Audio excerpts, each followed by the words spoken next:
हरिओम. योगदास श्री जय गणेश जोशी लिखित भावार्थ दीपिका अर्जुन विषाद योग. अर्जुन विषाद. देवगण सत्वगुण. देवगण असलेल्या लोकांचा सत्वगुण प्रभावी असतो. असे लोक आपल्याला मिळाले नाही तरी चालेल, परंतु इतरांचे नुकसान होऊ नये या विचारांचे असतात.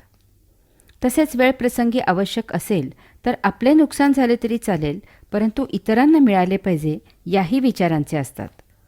कोणालाही दुःख, कष्ट, त्रास, पीडा, वैताग असू नये असे त्यांना वाटते. सर्वांचे भले व्हावे, सर्व आनंदात असावेत, सर्वांनी एकोप्याने नांदावे, सर्वांनी एकमेकांना सांभाळून घ्यावे. सर्व त्या प्रभू विभूची लेकरे आहेत. सर्व निर्माण त्या प्रभू विभूचे आहे. ते सर्वांसाठी आहे अशा विचारांचे ते असतात. याप्रमाणे ते स्वतः तसे प्रत्यक्ष आचरण करतात. तो त्यांचा स्वभावच असतो. यामुळे देवगणी सत्वगुणाने भारलेले, आकर्षित आणि प्रभावित झालेले असतात. ते सभ्य, सज्जन आणि सदाचारी असतात.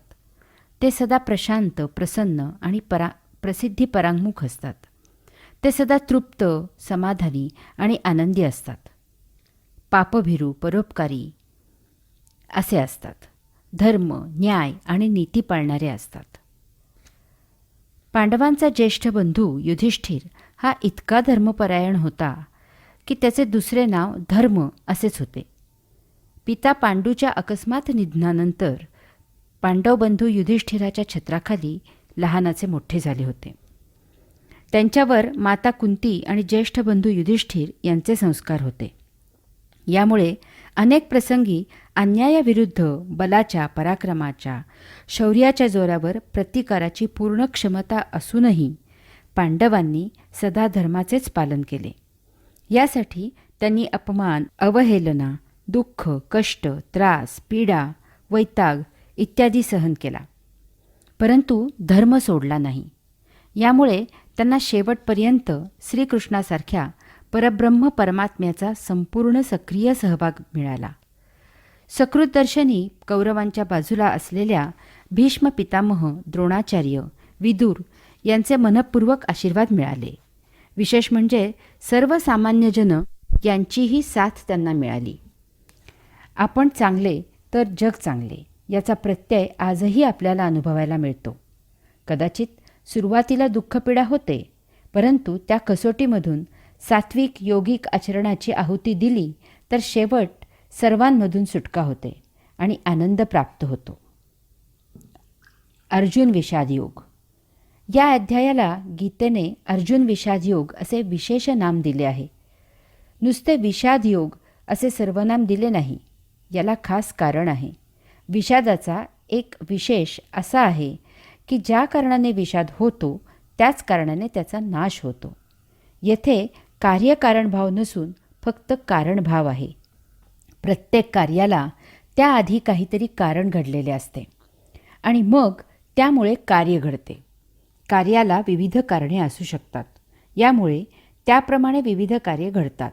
याचा अर्थ असा आहे की कारण घडले नाही तर कार्य घडणार नाही.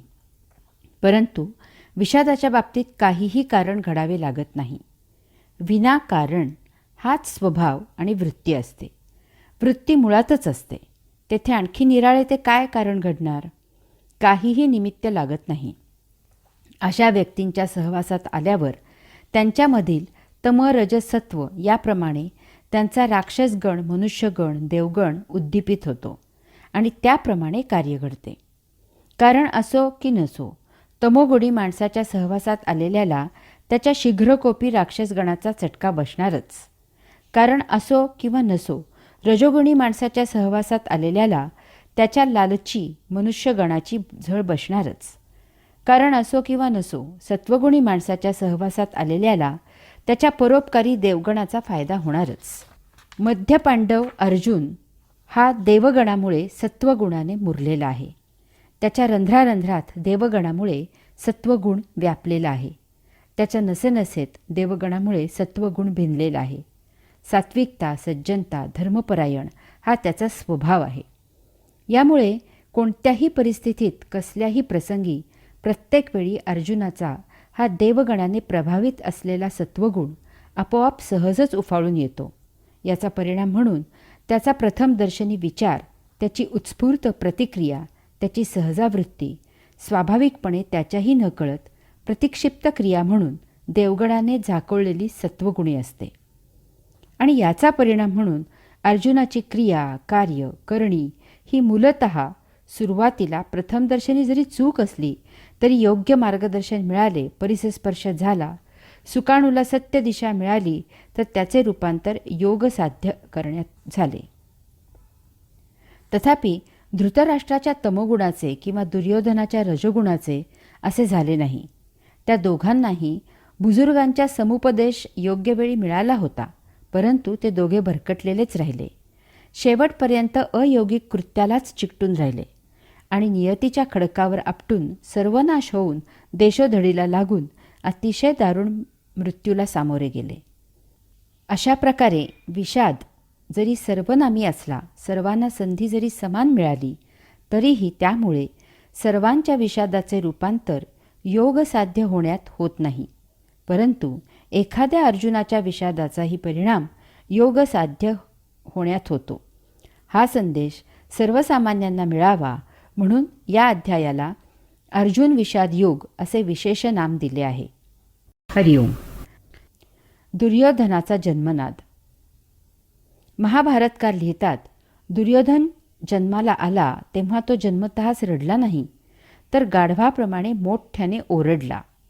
तो ओरडल्याबरोबर पंचक्रोशीतील गाढवे जणू त्याला प्रत्युत्तर म्हणून आनंद व्यक्त करण्यासाठी ओरडली. त्याबरोबर गिधाडे, कोल्हे, कावळे इत्यादींनी अक्षरशः धुमाकूळ घातला. चहूबाजूने सोसाट्याचे उष्ण वारे वाहू लागले. सारे वातावरण तप्त झाले. हे सर्व अघटित घडलेले पाहून धृतराष्ट्राच्या काळजाचा थरकाप झाला. त्याने भीष्म, विदुर, विद्वान, पंडित, पुरोहितांना बोलवून घेतले. जे घडले त्याची सर्वांजवळ चर्चा केली. त्यावेळी पुन्हा सर्व बाजूने घोर श्वापदांचा आक्रोश ऐकू आला. त्यावेळी विद्वान पंडित पुरोहित धृतराष्ट्राला म्हणाले, राजा, हा तुझा पुत्र कुलांगार होईल. याचा तू वेळीच त्याग कर. त्यामुळे तुझ्या कुळाचे स्वास्थ्य कायम राहील. यातच तुझ्या कुळाचे कल्याण आहे. परंतु तू जर त्यांचा सांभाळ केलास तर घोर अनर्थ होईल. शंख.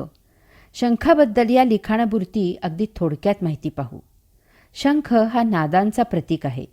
नाद याचे सविस्तर निरूपण आपण योगदासकृत भावार्थ दीपिका ज्ञानेश्वरी विषय प्रवेश यामध्ये पाहिले आहे. यामधील सर्व आवश्यक त्या 4 ओळी पुन्हा सांगतो.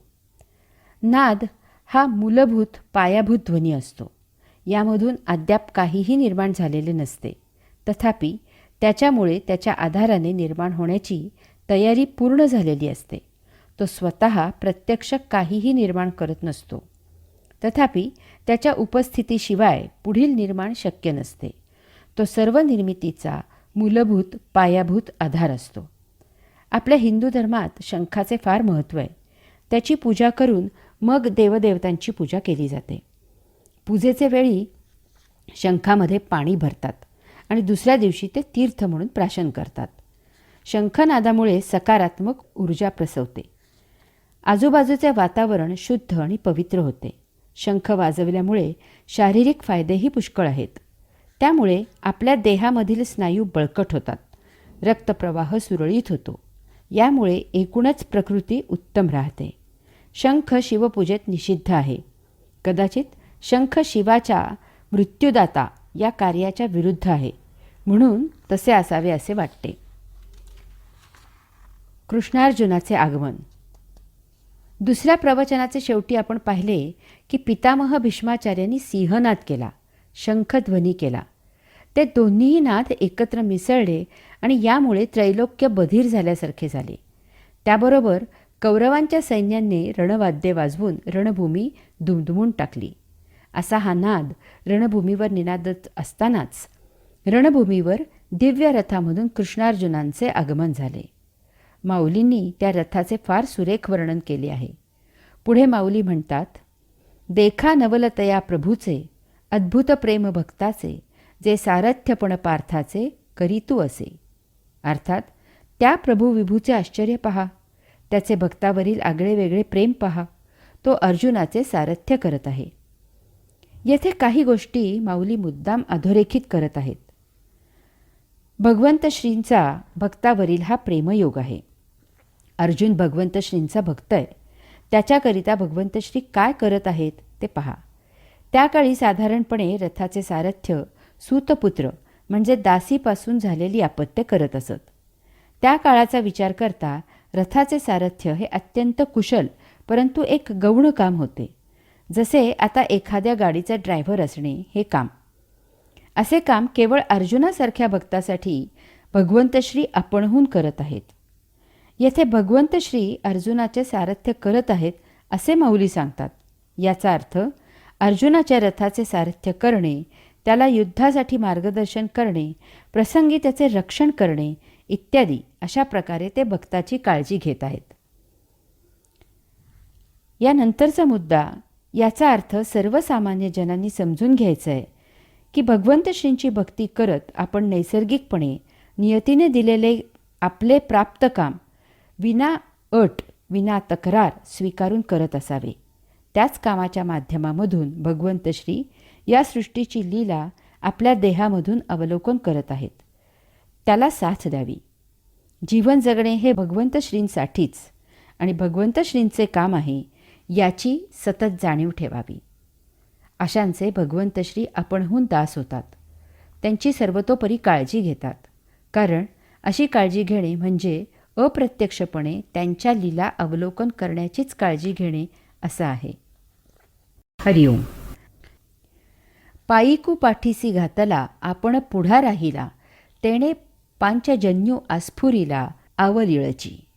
अर्थात सेवकाला पाठीशी घातला, आपण अग्रभागी राहिला, मग अगदी सहजच त्यांचा पंचजन्य शंख लीलेने फुंकला गेला. येथे माऊली काही गोष्टी ठळक करत आहेत. 1. तू भिवू नको, मी तुझ्या पाठीशी आहे असे सांगणारेच बहुतांशी असतात. कारण जोपर्यंत सर्व ठीकठाक असते तोपर्यंत खंबीरपणे मागे आधार द्यावा. परंतु बाका प्रसंग आला की मागच्या मागे पसार व्हावे. आपल्याला तोशिष नको. भोजनभाऊ समारंभाचे पाहुणे सर्वच असतात, परंतु प्रसंगाचे शिलेदार फार फार थोडे असतात. 2. यास्तव आपला सद्गुरू साक्षात्कारी आहे याची खात्री करावी. असाच सद्गुरू उपदेश करण्यासाठी योग्य असतो. उपदेश याचा अर्थ जाणून घ्यावा आणि अशाच्या मार्गदर्शनाखाली भगवंत श्रींची भक्ती करावी. ढोंग्यांची भक्ती करून आपले दुर्मिळ जीवन वाया घालवू नये. पैसा, प्रसिद्धी, प्रतिष्ठा यांच्या मागं लागलेल्यांना गुरु करून आपण भरकटू नये.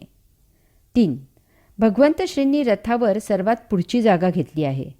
भर रणांगणावर हाती शस्त्रास्त्र नसून घोड्यांसाठी असलेला फक्त चाबूक आहे. अर्जुनाला मागे घेऊन लढाई करायला भगवंत श्री दिशादर्शक झाले आहेत. त्यांनी वेळप्रसंगी रणांगणावर अर्जुनावर फेकलेली दिव्य अस्त्रे अर्जुनाचे रक्षणार्थ स्वतःच्या देहाची ढाल करून झेलली आहेत. 4. आता भगवंत श्रींच्या अंगी अर्जुनाचा रथाचे सारथ्य करणे, लढाईसाठी त्याला मार्गदर्शन करणे, त्याचे रक्षण करणे, धर्माला आणि न्यायनीतीला युद्ध जिंकून देणे इत्यादी असे हे कार्य इतके भिनले आहे की त्यांच्याकडून त्यांचा तो अद्भुत पांचजन्य शंख आपोआप उत्स्फूर्तपणे फुंकला गेला. अशा लीला भगवंत श्रींकडून आपोआप होत असतात. परितू महाघोषू थोरू, गरजतू असे गहिरू, जैसा उदेला लोपी दिनकरू नक्षत्राते. तैसे तुरबंबाळू भवते, कौरवदळी गाजत होते, ते हरपोनी नेणो केऊते, गेले तेथ. अर्थात परंतु सूर्योदय झाल्यावर जशी नक्षत्रे लोप पावतात तशी त्या शंखाच्या महानाद ध्वनीने कौरवांच्या सैन्यामध्ये होत असलेला वाद्यांचा गजर कोणीकडे नाहीसा झाला त्याचा पत्ता लागेना. कौरवांचे सेनापती भीष्म पितामहांनी प्रथम शंख फुंकला आहे, परंतु याप्रमाणे पांडवांच्या बाजूने त्यांचा सेनापती दृष्टद्युम्न याने शंख फुंकला नाही. तर या धर्मयुद्धाचे आव्हान ज्यांनी स्वीकारले आहे, जे हे धर्मयुद्ध जिंकून देऊन धर्मसंस्थापना करणार आहेत, ते भगवंत श्री प्रथम शंख फुंकून युद्ध सुरू करायला अनुमती देत आहेत. माऊली सांगतात, सूर्य उगवला की रात्र संपते आणि दिवस सुरू होतो. रात्रीची नक्षत्रे निस्तेज होतात आणि लोप पावतात. त्याप्रमाणे भगवंत श्रींच्या शंखध्वनीने कौरवांच्या वाद्यांचा गजर लोप पावला, हवेत विरून गेला, नष्ट झाला. कौरवांच्या सैन्याचा उत्साह निस्तेज झाला. भगवंत श्री दुर्योधनाला जाणीव करून देत आहेत की दुष्टा, शिष्टाईचे वेळी तू मला तुझ्या या गाढवांच्या, कोल्ह्यांच्या, कुत्र्यांच्या जोरावर बंदी करू पाहत होतास. माझ्या केवळ शंखध्वनीनेच त्यांचे आवाज, त्यांचा जल्लोष, त्यांचा जोर, त्यांचा उन्माद इत्यादी क्षुद्र झाला आहे. तुझ्या जन्माचे वेळी हीच ती गाढवे, कोल्हे, कुत्री आवाज करून आनंद व्यक्त करत होते. त्यांची आणि तुझी लायकी एकच आहे. या धर्मयुद्धात गाढवे, कोल्हे, कुत्रे यांच्याप्रमाणेच तूही अत्यंत क्लेशकारक मरण भोगणार आहेस. कौरवरूपी अधर्म, अन्याय, अनिती यांची काळोखी नष्ट होऊन धर्म, न्याय, नीती यांचा आता उदय होत आहे. धर्म, न्याय, नीती यांचे आचरण करणाऱ्यांनी काळजी करण्याचे कारण नाही. ज्यांचा कोणी वाली नाही त्यांचे भगवंत श्री त्राते असतात, हा पक्का विश्वास ठेवावा. तैसेच देखे येरे निनादे अति गजरे, देवदत्त धनुर्धरे अस्फुरिला. ते दोन्ही शब्द अचाट, मिनले एकवट, तेथ ब्रह्मकटाह शतकुट हो पाहतसे. अर्थात त्याप्रमाणे भगवंत श्रींप्रमाणे अर्जुनानेही त्याचा देवदत्त नावाचा कांठळ्या बसवणारा ध्वनी करणारा शंख उत्स्फूर्तपणे वाजवला. ते दोन्ही नाद, भगवंत श्रींचा आणि अर्जुनाचा शंखनाद एकवटले, एकत्र झाले आणि यामुळे ब्रह्मांडाचे 100 तुकडे होतात की काय असे वाटले. आपण पाहिले की सुरुवातीला पितामह भीष्माचार्यांनी सिंहनाद करून आपला शंख वाजवला. त्या दोन्हीही ध्वनींचे एकत्रित नादाने त्रैलोक्य बधीर झाल्यासारखे झाले. तथापि कृष्णार्जुनांच्या शंखाध्वनीने पितामह भीष्माचार्यांचे सिंहनाद आणि शंखनाद असे 2 नाद हवेत कुठल्या कोठे विरून गेले त्याचा पत्ता लागला नाही. पितामह भीष्माचार्य हे अजिंक्य, अजोड, अपराजित असे योद्धे आहेत. तथापि कारण काहीही असो, सद्यस्थितीत ते अन्यायाच्या, अधर्माच्या, अनीतीच्या बाजूने रणांगणावर लढाईला आलेले आहेत. यामुळे अत्यंत नाईलाजाने त्यांचा नाश होणे अटळ आहे.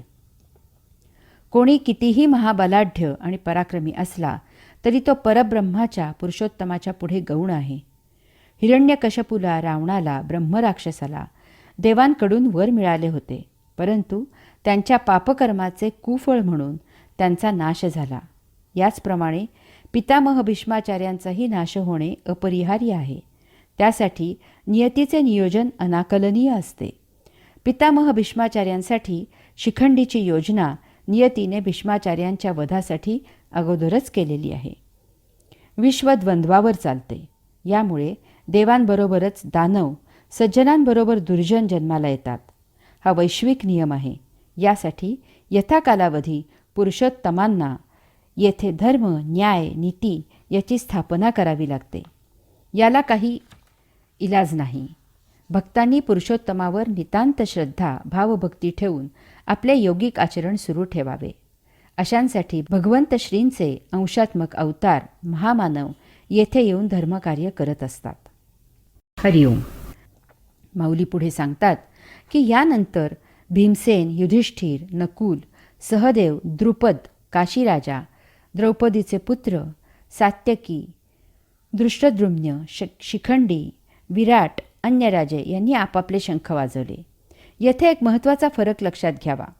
कौरवांच्या बाजूने फक्त पितामह भीष्माचार्यांनीच शंख वाजवला आहे. अन्य कौरवांनी किंवा त्यांच्या प्रमुख योद्ध्यांनी शंख वाजवला नाही.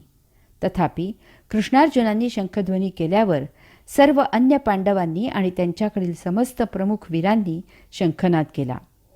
आपण शंखाची या लिखाणाला अत्यावश्यक इतकी माहिती घेतली आहे. शंख पवित्र आहे, पूजनीय आहे, परंतु तो शिवपूजेत निषिद्ध आहे. कौरवांना ना कसले सुसंस्कार, ना पावित्र्याची चाड, ना शुची, ना सृजनाची गोडी. त्यांना फक्त स्वार्थ, सत्ता, धन, उपभोग, मौज, मजा, चंगळ हेच प्रिय आहे. यासाठी सर्वांना प्रेमाने न जिंकता सत्तेच्या आणि शक्तीच्या जोरावर दहशत, धाक दाखवून सर्वांकडून सक्तीने सेवा करायला लावायचेच माहीत आहे. ते कसला शंखध्वनी करणार? कृष्णार्जुन, अन्य पांडव आणि त्यांच्याकडील सर्व प्रमुख योद्धे शंखनाद करून सर्वसामान्य जनतेला ग्वाही देत आश्वस्त करत आहेत की आता अन्यायाचे राज्य संपले, दुष्टांचा काळ भरला, धर्माचे, न्यायाचे आणि नीतीचे राज्य आता लवकरच सुरू होत आहे. परब्रह्माच्या, परमात्म्याच्या, पुरुषोत्तमाच्या छायेच्या प्रतिछायेत, ध्वनींच्या प्रतिध्वनीत, कृतीच्या प्रतिकृतीत इतकी ताकद, शक्ती, ऊर्जा असते की त्या योगे विश्वाचा कारभार सुनियोजित, सुरळीत, सुस्थितीत सुरू राहतो. येथे तर रणांगणावर प्रत्यक्ष परब्रह्म, परमात्मा, पुरुषोत्तम पूर्णावतार धारण करून उपस्थित झाला आहे. तेव्हा आता सर्वसामान्य प्रजेने काळजी करायचे कारण नाही. लवकरच येथे सुराज्याची स्थापना होणार आहे. माहुली पुढे सांगतात, हे सर्व पाहून अर्जुनाला अतिशय संतोष झाला. त्याने उत्सुकतेने सर्वांकडे एक कटाक्ष टाकला आणि आपले गांडीव धनुष्य सहजच लीलया उचलले आणि त्यावेळी अर्जुन म्हणत असे, देवा, आता झडकरी रथू पेलावा, नेऊनी मध्ये लावावा दोही दळा. जव मी नावेक, हे सकळ वीर सैनिक, न्याहाळीन अशेख झुंज तेजे. अर्थात त्यावेळी अर्जुन भगवंत श्रींना म्हणाला, आता आपला रथ लवकर नेऊन दोन्ही सैन्यांच्या मध्ये उभा करा, म्हणजे युद्धाला इच्छुक असलेल्या या सर्व वीर सैनिकांना मी क्षणभर न्याहाळीन. येथे दोन भावांमधील, दोन संस्कारांमधील, दोन प्रवृत्तींमधील, तम, रज आणि सत्व या मनुष्याच्या स्वाभाविक गुणामधील, राक्षस, मनुष्य आणि देवगण या मानवाच्या संचितानुसार उपजत गणांमधील हा महाभयावह फरक लक्षात घ्या.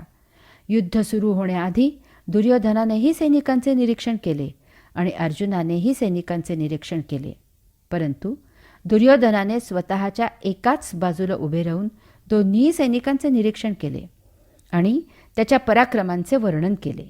ते करताना तो म्हणतो की पांडव महापराक्रमी आहेत हे मान्य, तथापि आम्हीही काही कमी नाही, आमच्याकडे त्यांच्याही पेक्षा वरचढ योद्धे आहेत.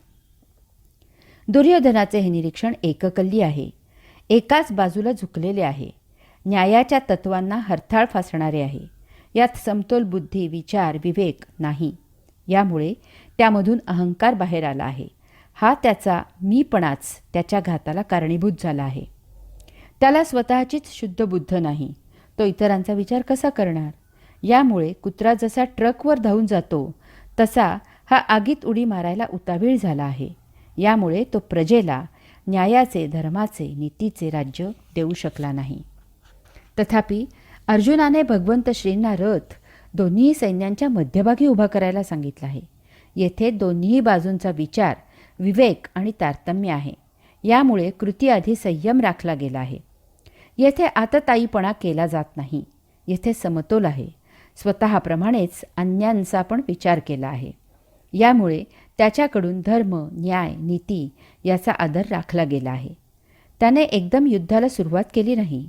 सर्वांनी एकमताने विचार करून जरी युद्ध करावे असे ठरवले असले तरीही प्रत्यक्ष सुरू करताना पुन्हा एकदा खुंटी तपासून पाहण्याची बुद्धी, विवेक, संयम, तारतम्य त्याच्याकडे आहे. अर्जुन भक्तियोगामधील प्रेमयोगही प्राप्त झालेला आहे. त्यामुळे त्याचे जसे भगवंत श्रींवर प्रेम आहे तसेच त्याच भगवंत श्रींच्या तमाम लेकरांवरही प्रेम आहे. तो एक जाणता राजा आहे. यामुळे त्याला प्रजेची काळजी आहे. त्याला स्वतःच्या पराक्रमाची, शौर्याची, शस्त्रास्त्रांच्या विद्येची जाणीव आहे. आपण युद्ध केले तर काय होऊ शकते त्याची त्याला जाण आहे आणि यामुळे शस्त्र वापरण्यापूर्वीच त्याच्या परिणामांचा तो विचार करत आहे. हरिओम. हेच युद्धभूमीवर गीता सांगण्याचे प्रयोजन आहे. हाच कलाटणी देणारा मुद्दा आहे. हाच वैचारिक क्रांती घडवणारा क्षण आहे. It is a turning point. देवगणाने प्रभावित असलेल्या सत्वगुणी अर्जुनाची बौद्धिक, वैचारिक आणि सुसंस्कारित बैठक कशी आहे पहा. अर्जुनाने अशी इच्छा व्यक्त करता क्षणी भगवंत श्रींनी रथ दोन्ही सैन्यांच्या मध्ये उभा केला. रथ स्थिर होताच अर्जुन त्या दोन्ही सैन्यांकडे मोठ्या उत्सुकतेने पाहू लागला. परंतु त्याची संभ्रमावस्था झाली. यानंतर त्या तशा संभ्रमावस्थेत भगवंत श्रींजवळ झालेल्या अर्जुनाच्या संभाषणाचे वर्णन माऊली करतात. मग देवा म्हणे देख देख, हे गोत्र गुरु अशेख, तब कृष्णमनी नावेक विस्मो जाहला. अर्थात मग भगवंत श्रींना तो म्हणाला, पहा पहा, हे तर आमचेच आप्त स्वकीय गुरु आहेत. ते ऐकून भगवंत श्रींना क्षणभर आश्चर्य वाटले. अर्जुन प्रत्यक्ष युद्धभूमीवर लढाईला आलेला आहे. समोर शत्रू युद्धासाठी तयार झालेला आहे. शंखनाद रणवाद्य यांचा गजर निनादला आहे. आता लढाईला सुरुवात करायची आहे. अशा वेळी पांडवांकडील सर्वात प्रमुख योद्धा, ज्याच्यावर युद्ध जिंकण्याची पांडवांची भिस्त आहे, ज्याने आत्तापर्यंत अनेक युद्ध लढली आहेत आणि सर्वच्या सर्व जिंकली आहेत, ज्याला लढाई, युद्धभूमी, त्यावरील संहार नवीन नाही, असा तो अर्जुन आता ऐनवेळी म्हणत आहे की रणांगणावर आमचेच आप्तस्वकीय गुरु आहेत. हे महाविचित्र आहे. युद्धभूमीवर समोर आलेला फक्त शत्रू म्हणूनच ओळखायचा आहे. तेथे अन्य कसलेली नाती, गोते, संबंध नाहीत. तेथे कोणीही आप्त नाही आणि स्वकीय नाही आणि गुरुही नाही. समोर फक्त आणि फक्त शत्रू आहे. त्याला कसेही करून नामोहरम करायचे आहे. प्रसंगी त्याला ठार करायचं आहे. येथे जराही कसलीही किंचितही दया, माया, क्षमा, शांती नाही. येथे युद्ध जिंकणे एवढे एकच कर्तव्य करायचे आहे.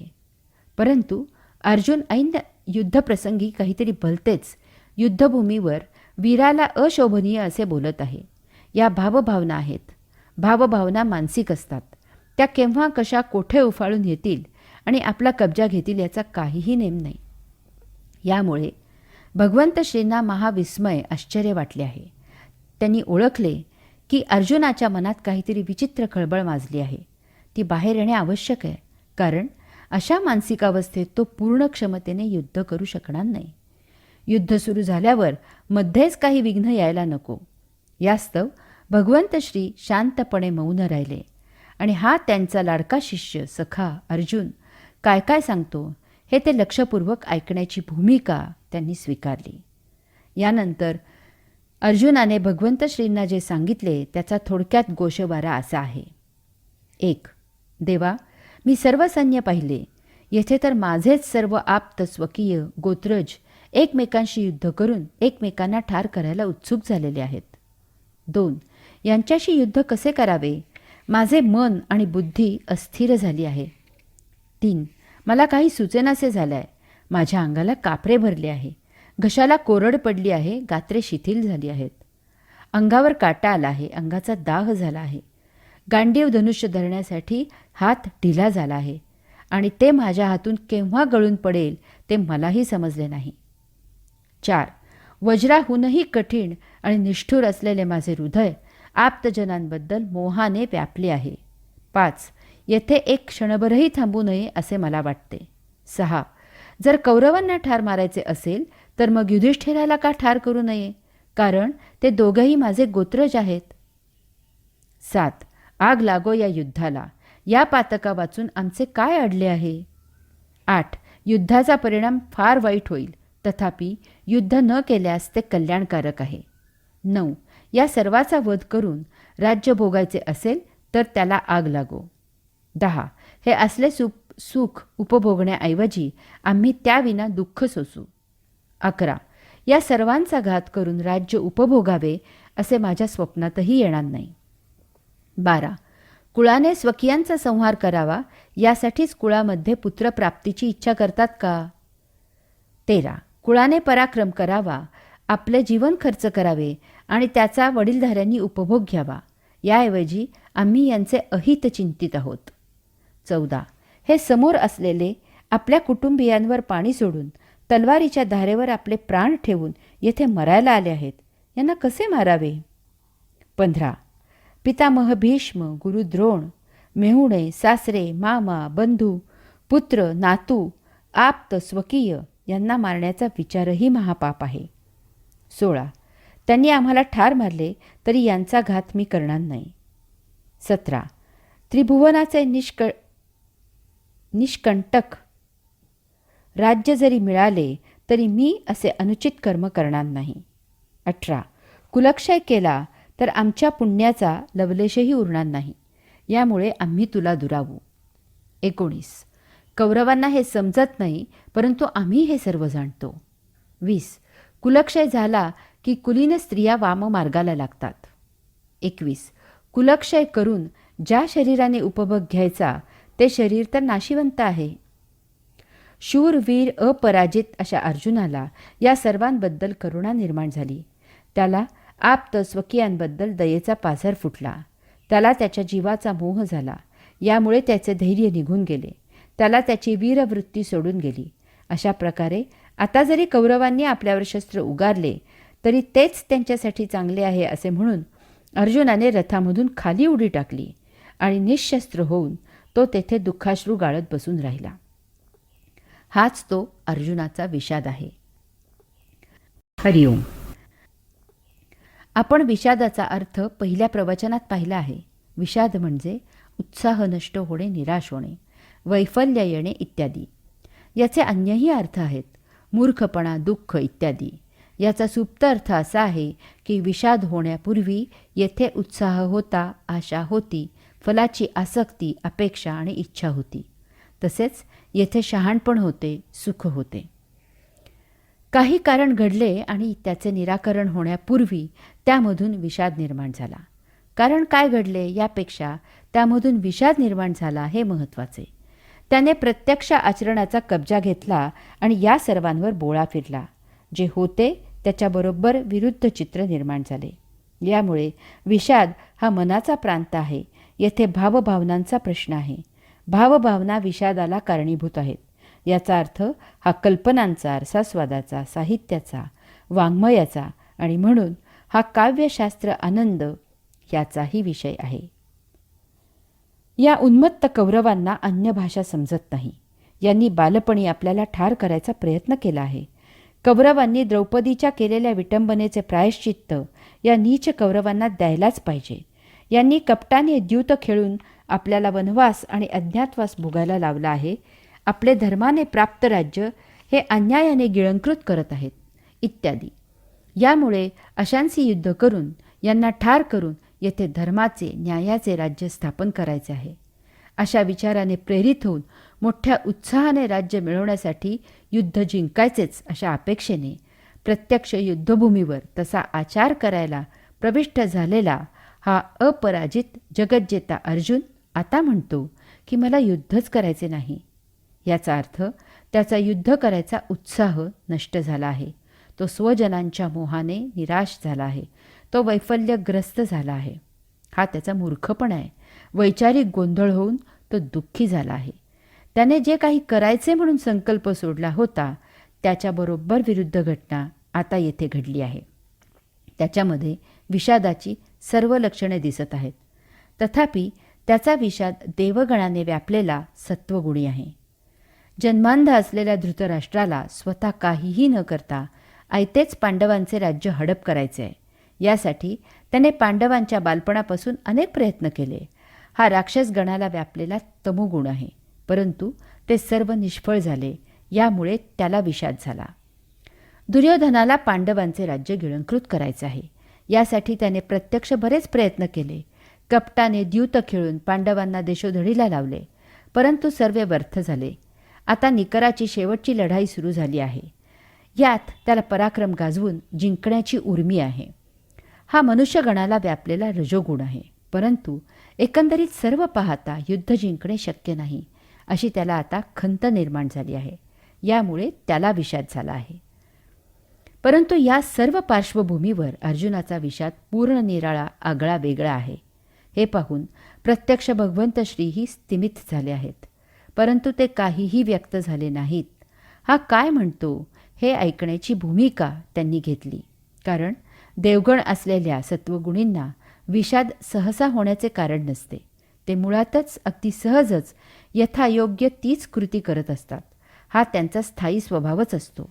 यामुळे कृती करू लागल्यावर त्याविरुद्ध विचार उद्भवणे, या आयत्या वेळी उलट प्रकाराच्या विचाराप्रमाणे प्रत्यक्ष आचार करणे हा अशांच्या स्वभावी नसते.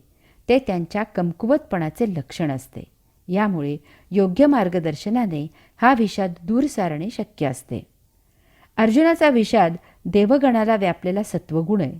अर्जुनाच्या विषादाची कारणे धृतराष्ट्राच्या आणि दुर्योधनाच्या विषादापेक्षा भिन्न आहेत, फार उच्च आहेत. हा विषाद एका सज्जनाचा आहे. अर्जुन कसा विचार करत आहे ते पाहूया. 1. या लढाईमुळे दोन्ही बाजूकडील सर्वसामान्य सैनिक मरण पावणार आहेत. येथे 18 अक्षौहिणी सैन्य जमा झाले आहे.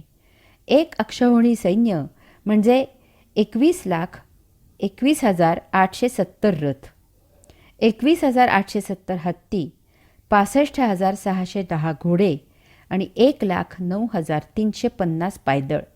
यावरून विचार करावा की या लढाईत किती जीव ठार होणार आहेत. हे सर्व सैनिक आपल्या कुटुंबियांना तलवारीच्या धारेवर ओवाळून येथे मरण्यासाठी आलेले आहेत. यांनी काय केले आमचे? आम्हीच राज्याच्या हव्यासाने या सैनिकांच्या बायका आणि मुले यांना पोरके करायला उद्युक्त झालेले आहोत. अशा विधवा बायका या समाजाच्या वासनेच्या शिकार होतात. मुले भिकेला लागतात आणि वाममार्गाला लागतात. 2. दोन्ही बाजूनी एकमेकांचे नातेवाईक, आप्त, इष्ट, सगे, सोयरे, वडील, काका, मामा, मुले, आजोबा, नातवंडे, पतवंडे, पणतू हे आहेत. हे सर्व आपलेच वंश संपवायला उतावीळ झाले आहेत. नाती टिकवण्यासाठी असतात की नष्ट करण्यासाठी असतात? 3. आमचे पितामह भीष्माचार्य, ज्यांनी आम्हाला आपल्या खांद्यावरून लहानाचे मोठे केले, त्यांना आम्ही ठार करावे यासाठी का? की आम्ही त्यांच्या वृद्धापकाळात त्यांची सेवा करावी, शुश्रूषा करावी, काळजी घ्यावी, त्यांना वृद्धापकाळी आधार द्यावा यासाठी? 4. द्रोणाचार्य आमचे गुरु आहेत. त्यांनी आम्हाला अस्त्र, शस्त्र, विद्या शिकवली. ती त्यांनाच ठार करण्यासाठी शिकवली का? 5. या लढाईत हत्ती, घोडे, खेचरे इत्यादी प्राण्यांची हत्या होणार आहे. या बिचाऱ्या मुक्या जीवांनी आमचे काय वाईट केले आहे? 6. या लढाईत युद्धाची फार मोठी शस्त्रसामुग्री नष्ट होणार आहे. सर्वांचा विध्वंस होणार आहे. कशासाठी हे सर्व? 7. हे राज्य न मिळाल्याने आमचे असे काय अडले आहे? 8.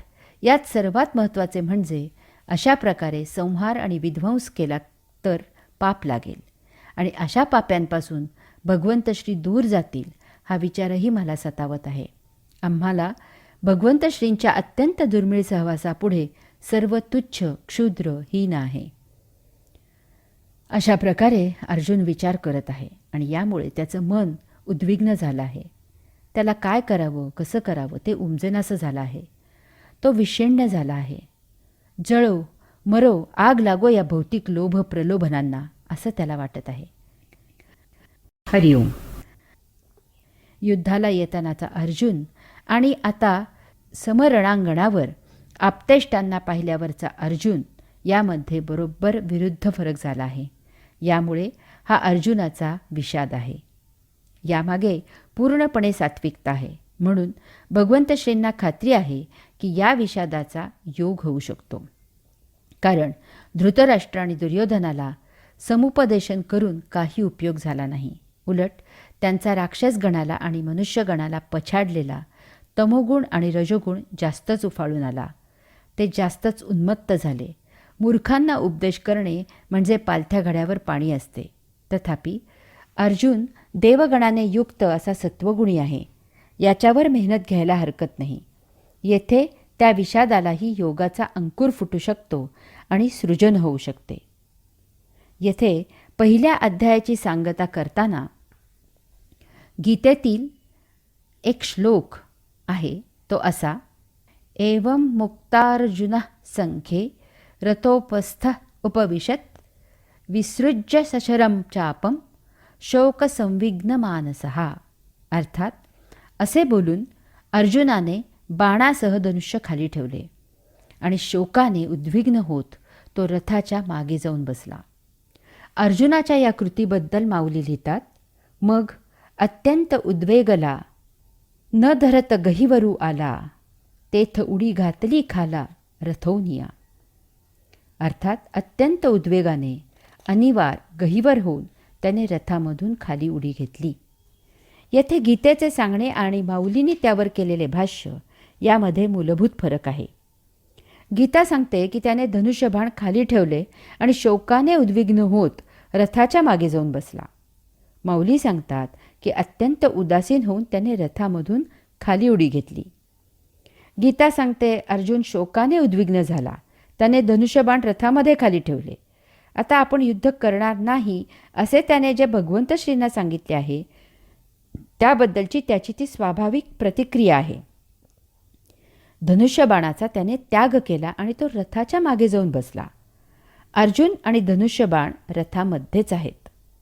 रथाच्या मागे जाऊन बसण्यामध्ये त्याने त्याचा शोक व्यक्त केला आहे. त्याने भगवंत श्रींना आत्तापर्यंत जे काही सांगितले आहे त्यावरून त्याचं उद्विग्न होण्याचे कारण त्याचा वैचारिक बौद्धिक गोंधळ उडाला आहे असे आहे.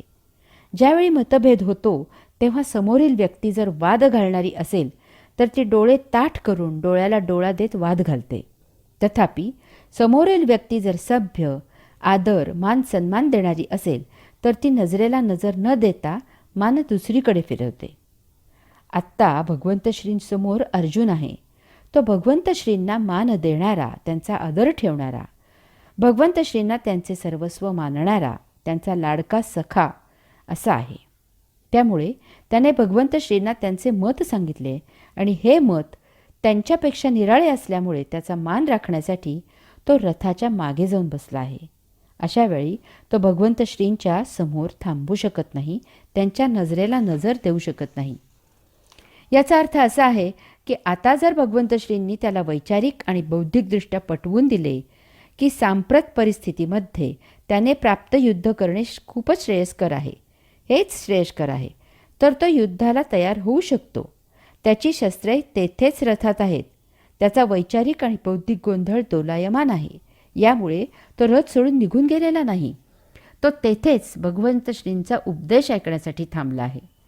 लहान मूल आईवर रुसतं आणि कोपऱ्यात जाऊन बसतं, परंतु तेथे ते चोरट्या नजरेनं हळूच आई समजूत घालण्यासाठी येते आहे ना याचं अवलोकन करतं. अशा प्रकारे गीतेने या श्लोकाद्वारे पहिला अध्याय संपन्न करून दुसरा अध्याय सांख्ययोग याची पार्श्वभूमी येथे केली आहे. हरिओम. माऊली सांगतात अर्जुनाने अत्यंत गहिवरून उदास होऊन रथामधून खाली उडी मारली. उडी तेव्हाच मारली जाते जेव्हा मनुष्य बेभान होतो, त्याचा होश उडतो. तो इतका हतबल होतो की आता यापुढे त्याला सर्वत्र अंधार जाणवतो. त्याच्या दृष्टीने सर्व मार्ग बंद झालेले असतात. आपण पाहतो की या अशा विचित्र भावनेच्या भरात अशी व्यक्ती वाहनाखाली, नदी समुद्रामध्ये उंचावरून उडी मारते. अशाला त्यावेळी नको हे जिणे असे होते. हे असे होणे ही सुद्धा नैराश्य असे म्हणा त्याला, परंतु एक प्रकारची भावना आहे. भावनेचा महाउद्रेक आहे. येथे सुद्धा माऊलींनी वापरलेला एक शब्द अधोरेखित करण्यासारखा आहे आणि तो म्हणजे उदास. उदास म्हणजे उद अधिक आस, उच्च आसन, उच्च जागा. या अशा हतबल अवस्थेत माणसाला यामधून बाहेर पडून उच्च आसनी, उच्च जागी जाण्याची तीव्र इच्छा असते. तथापि सर्व बाजूने त्याची कोंडी झालेली असते. यामुळे तो त्याच्या विरुद्ध असलेली नीच जागा पकडतो. हाच तो उद्वेग, हतबलता, असहाय्यता व्यक्त करण्याचा नकारात्मक मार्ग आहे.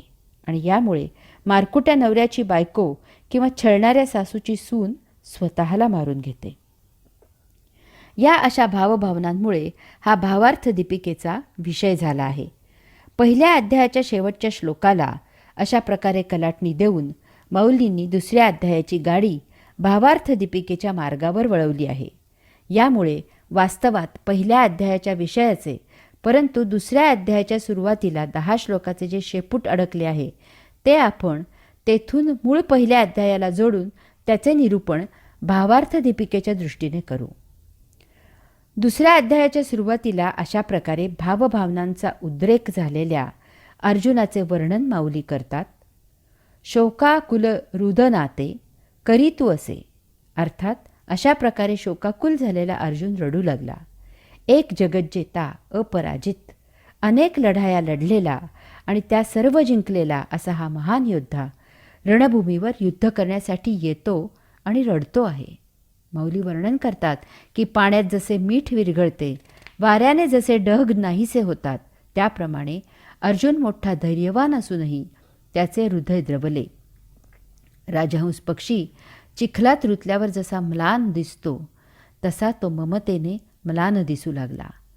भावार्थ दीपिकेत जागोजागी अशी वाङ्मयीन काव्यमय भाषा दिसून येते. रथामधून खाली उडी मारल्यावर त्याची ती शोकाकुल झालेली रुदन करणारी महाविचित्र अवस्था पाहून त्याने पुढे काही करण्यापूर्वीच भगवंतश्री त्याच्याजवळ गेले आणि त्यांनी त्याच्याशी संवाद सुरू केला. हे अशा प्रसंगी फार आवश्यक असते, नाहीतर त्या भावनेच्या उद्रेकामध्ये असा आणखी काही विचित्र कृती करण्याचा संभव असतो. भगवंतश्रींनी येथे अर्जुनाच्या उद्रेकाविरुद्ध शांत रसाने सुरुवात केली आहे. प्रथम त्यांनी त्याची शोकमग्न अवस्थेची विचारपूस केली आहे. उदाहरणार्थ, अर्जुना, अरे तू कोण आहेस आणि हे काय करत आहेस? तुझं सांगे काय जाहले, कवण उणे आले, करिता काय ठेले, खेदू काहीसा. अर्थात तुला काय झालं? सांग बरं, काय कमी पडलं? तुझं काय करायचं राहिलं म्हणून तू दुःख करत आहेस? यानंतर माऊलींनी त्याची स्तुती केली आहे. उदाहरणार्थ, तू अनुचिता चित्त नेदिसी, धीरू कहीन सांडिसी, तुझेनी नामे अपयशी दिशा लंघिजे. अर्थात तू अनुचित गोष्टींकडे लक्ष न देणारा आणि धीर न सोडणारा आहेस.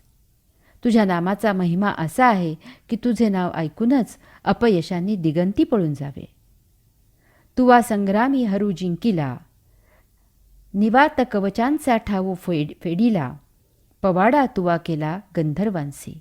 अर्थात तू युद्धात शंकराला जिंकलस, निवात कवचांचा समूळ उच्छेद केलास आणि आपले यश गंधर्वांना गाण्यासाठी विषय करून ठेवलेस. पाहता तुझे निपाडे, दिसे त्रैलोक्य ही थोकडे, ऐसे पुरुषत्व चोखडे पार्था तुझे. अर्थात अर्जुना, तुझा पराक्रम एवढा मोठा आहे की त्याच्या तुलनेला हे त्रिभुवन देखील क्षुद्र दिसू लागते. हरिओम. यानंतर अर्जुनाने युद्ध न करण्याचा जो निर्णय घेतला आहे त्याला सुरुंग लावण्यासाठी भगवंतश्रींनी साहित्यिक भाषेमध्ये चपकल समयोचित सुंदर उदाहरणे दिली आहेत. उदाहरणार्थ, ना तरी पवनू मेघासी बिहे, की अमृतासी मरण आहे. अर्थात वाऱ्याला कधी ढगांचे भय वाटते का? अमृताला कधी मरण आले आहे का? की लवणेची जळविरे, संसर्गे काळकुट मरे, सांगपा महाफडी दुर्धरे, गिळी जे काही. अर्थात मिठाने पाणी कधी विरले का? कालकूट विष दुसऱ्याचे संसर्गाने कधी मेले का? सर्पाला कधी बेडकाने गिळले का?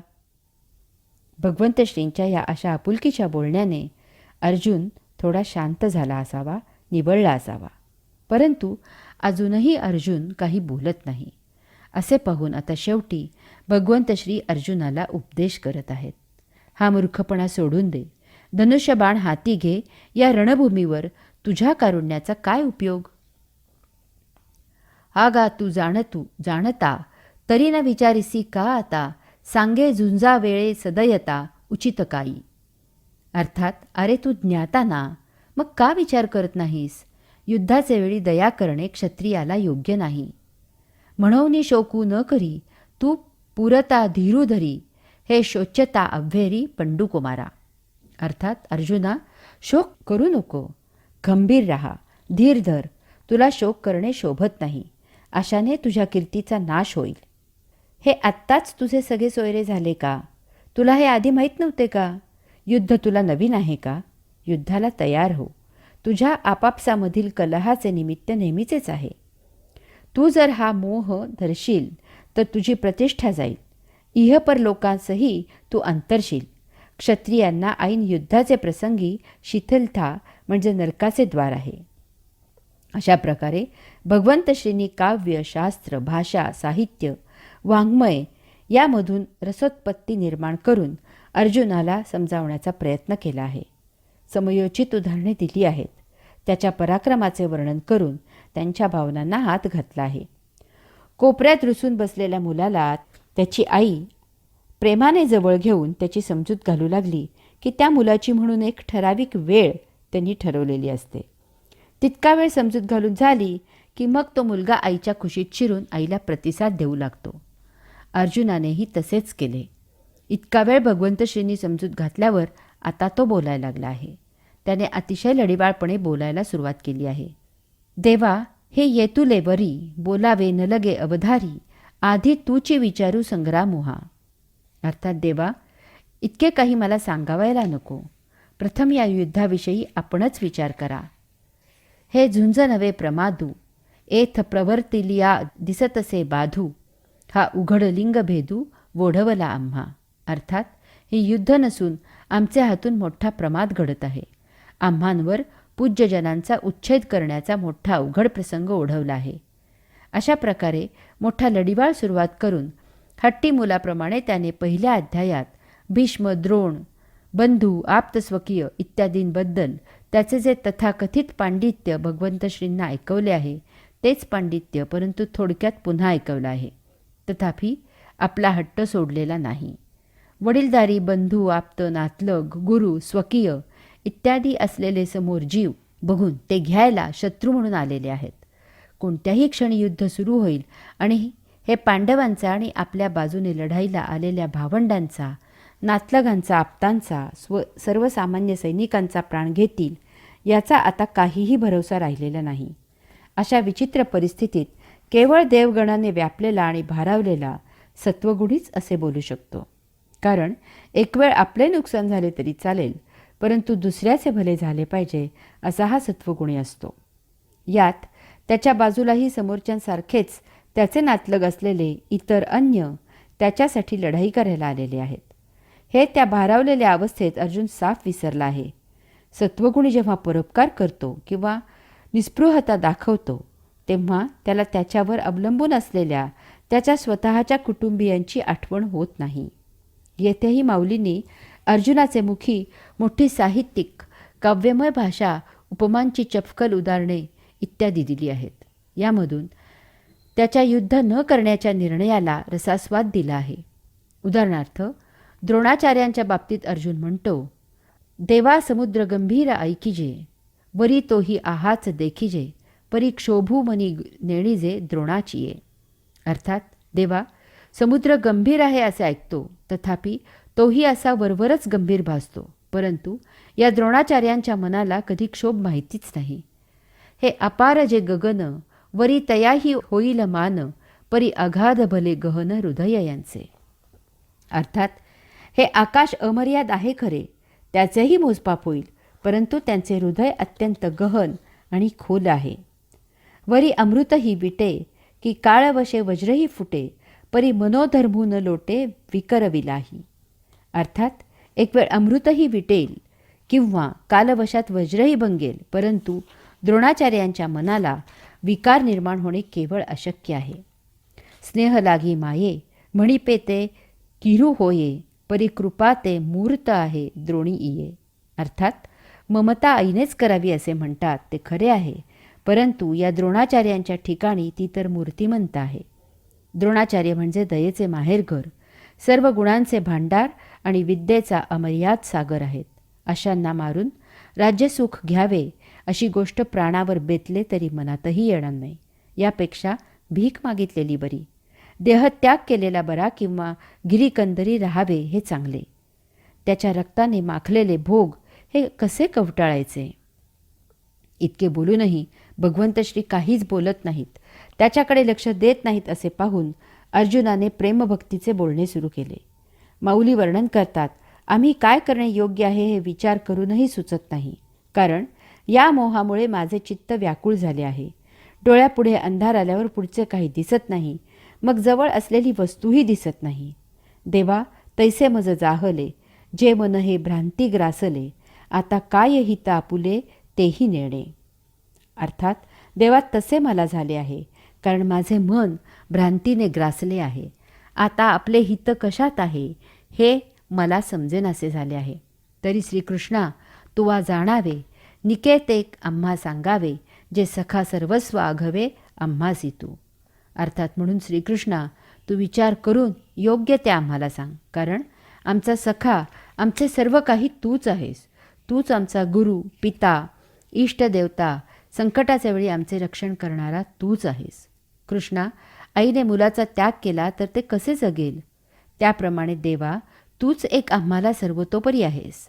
मी तुला आता सांगितलेले तुला मान्य नसेल, तसेच ते धर्माच्या विरुद्ध असेल तर ते आता मला त्वरित सांग. समोर समस्त कौरव पाहून मनामध्ये जो शोक निर्माण झाला आहे तो तुझ्या उपदेशाशिवाय अन्य कशानेही नष्ट होणारा नाही. जैसी बीजे सर्वथा आहाळली, ती सुख क्षेत्री जरी पेरिली, तरी न विरूढ ती संचिली आवडे तैसी. अर्थात ज्याप्रमाणे पूर्ण भाजलेले बी सुपीक जमिनीत पेरले आणि त्याला हवे तितके पाणी जरी घातले तरी त्याला अंकुर फुटणार नाही. ना तरी आयुष्य पुरले आहे, तरी औषधे काही नोहे, एथ एकची उपेगा जाये परमामृत. अर्थात आयुष्य संपले असले की औषधाने काही उपयोग होत नाही, तेथे एक परमामृताचाच उपयोग होतो. त्याप्रमाणे माझ्या मोहित बुद्धीला राज्यलोभाचे प्रलोभनही उत्तेजित करू शकणार नाही. यावेळी हे कृपानिधे, तुझी कृपाच माझा आधार आहे. परंतु पुन्हा काय झाले कळायला मार्ग नाही, कारण आपल्या विचारांचे पुरते मढे झाले आहे आणि त्याला संजीवनी श्रीकृष्ण केवळ तुझेच देवत्व देऊ शकते असे सांगणारा अर्जुन भगवंत श्रींना म्हणाला, परंतु आता तुम्ही मला काहीही उपदेश करू नका, माझी समजूत मुळीच घालू नका, मी मुळीच युद्ध करणार नाही असे पुन्हा एकदा सांगून ठाम सांगून तो मौन झाला. याचे भगवंत श्रींना फारच विस्मय वाटला. इतका वेळ अर्जावे करणारा अर्जुन शेवटी असे का म्हणाला? परंतु हाही प्रेमभक्तीचाच एक भाग आहे. मूल रुसले तर त्याची समजूत घालून आई त्याला लाडू द्यायला लागली तर ते लटक्या रुसव्याने आईला म्हणते की काही लाडू बिडू देऊ नको मला. तसेच अर्जुनाचे झाले आहे. ती जगज्जननी हे ओळखून आहे. आता आपल्याला फक्त पाहायचे आहे की भगवंत श्री या सज्जन, सात्विक, देवगुणी आणि सृजनात्मक विचारांना चूक कसे सिद्ध करतात ते. कारण आपल्यासारख्यांना अर्जुनाचा विचार जराही चूक वाटत नाही, उलट तो बरोबरच आहे असे वाटते. यामुळे भगवंत श्रींना अर्जुनाच्याच वैचारिक काट्याने त्याच्यामधील विषादरूपी काटा काढावा लागणार आहे. त्याच्यातील नैसर्गिक सत्वगुणाने त्याच्यामधील देवगणाला, नियतीच्या मार्गाला वळवावे लागणार आहे. त्याच्यामधील या आप्तेष्टांबद्दलच्या भावनांना, मोहाला, दयेला, करुणेला ललकारून त्याहूनही श्रेष्ठ अशा कर्तव्यकर्मासाठी भावनाविवश करावे लागणार आहे. हे काम तसे सोपे नसून फार बिकट आहे. समोर सात्विकतेने ओथंबून भरलेला, विद्यासंपन्न असलेला अर्जुन आहे. येथे वैचारिक, बौद्धिक, आध्यात्मिक कसोटी लागणार आहे. त्याला प्रथम सांख्ययोगाने स्वधर्म सांगावा लागणार आहे. त्याच्यामधील ज्ञानयोगी जागा करावा लागणार आहे आणि कर्मयोगाचे सर्वश्रेष्ठ महत्त्व त्याच्यासारख्या क्षत्रियाच्या गळी उतरवावे लागणार आहे. यामधून भक्ती उद्युक्त करावी लागणार आहे. या अनुषंगाने अन्य सत्व, रज, तम, आहार, विहार इत्यादी अनेक विषयांनाही स्पर्श करावा लागणार आहे. आता आपल्याला श्रीकृष्ण भगवंत श्री परमात्मा पुरुषोत्तम हे कार्य कसे करतात, आपल्यासाठीही जीवनाला अत्यंत उपयुक्त असलेला हा पाठ कसा घेतात, हे विद्यार्थी होऊन जाणून घ्यायचे आहेत. अशा तऱ्हेने हे तिसरं प्रवचन येथे संपन्न होत आहे. ओम तत्सत त्वम असि.